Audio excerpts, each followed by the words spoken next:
Hello guys and most welcome to Rapid Tech. Today I am going to talk about Cyberpunk 2077.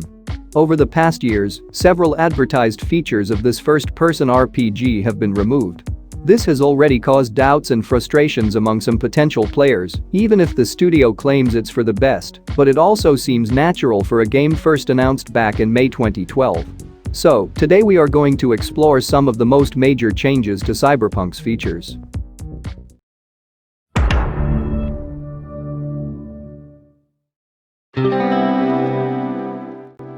Number 1. Vehicle customization. Cyberpunk 2077 has received a few comparisons to Grand Theft Auto in its time. One notable feature in the GTA series is the player's ability to customize and decorate vehicles to their heart's content, so it's unsurprising that players might hope for the same in Cyberpunk. Fans can hardly be blamed, then. The mind boggles with the possibilities in such a futuristic setting. You can, however, pick up a new set of wheels, so long as you have the cash for it. While the fact that you can't customize your vehicle is a bit disappointing given the nature of the open world and people wanting to immerse themselves completely within it, the good news is many of the vehicles that are for sale already look really good. You just have to find and unlock the ability to purchase them.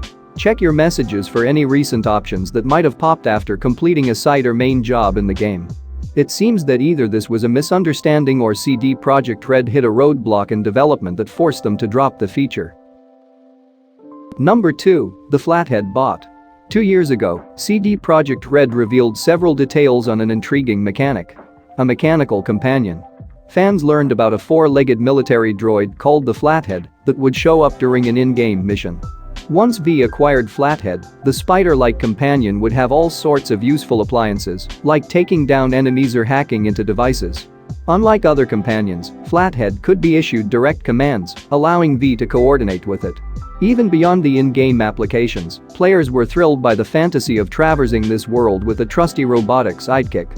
It seems that fantasy can't be lived out through Flathead anymore. Flathead still appears in an in-game mission, but it is no longer fall into V's hands. The explanation presented is that unfortunately for the popular robot, it was made somewhat obsolete by V's own abilities. The net-running skill tree in Cyberpunk 2077 empowered V in similar ways that Flathead would have, so rather than finding new functions for the droid, it has been scrapped as a companion, as a part of consolidating V's skills.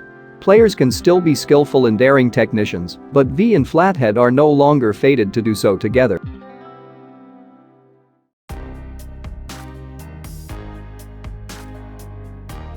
Number 3. The Subway. Fans of Marvel's Spider-Man and GTA may remember that they had the option to fast travel by taking the subway. On top of saving the player time getting from place to place. Advertising for Cyberpunk 2077 has featured many images of Night City's subway system, which seem to indicate that the game might include something similar. This is no longer the case. Subway stations still appear in Night City, but the player can no longer pay a fee to get around quickly without a car. Fast travel will instead work more like it does in CD Projekt Red's other iconic title, The Witcher 3, Wild Hunt, using tourism terminals found throughout the city like Witcher signposts. Although less mechanically significant than some of the other changes, the loss of the subway is a hit to players for whom these little details add to the immersion of the experience.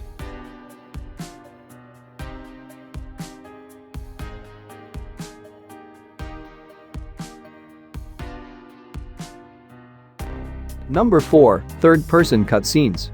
Details about Cyberpunk 2077's robust character creator have earned the game a great deal of attention, as V can be customized through everything from face shape to ear size to piercings. This might make some players excited to see their lovingly shaped versions of V in third-person cutscenes, but such an experience never come by. The third-person cutscenes have been largely phased out of the game. Instead, the player will almost always be locked in first person, seeing the world through V's eyes. The move has been cited as an immersion issue, since the developers feel that seeing V from the outside breaks the fiction of being V. Some disagree and feel that other first-person games with deep character builders like Fallout 4 have shown that third-person looks at the custom character don't break the immersion, but add to it.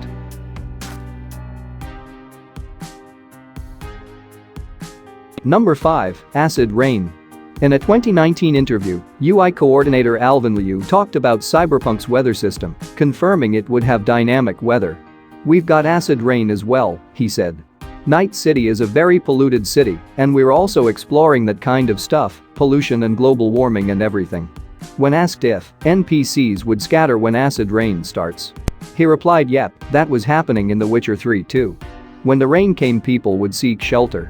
Generally, we're trying to make the NPCs very believable. We want it to feel like this is a world where people actually live in, which would make players want to spend time in the world as well.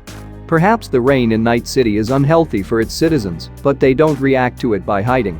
NPCs seem to walk the streets in rain the same as they do on sunny days." So that's all I got for this video, guys. I hope you enjoyed it, and I will see you in the next one.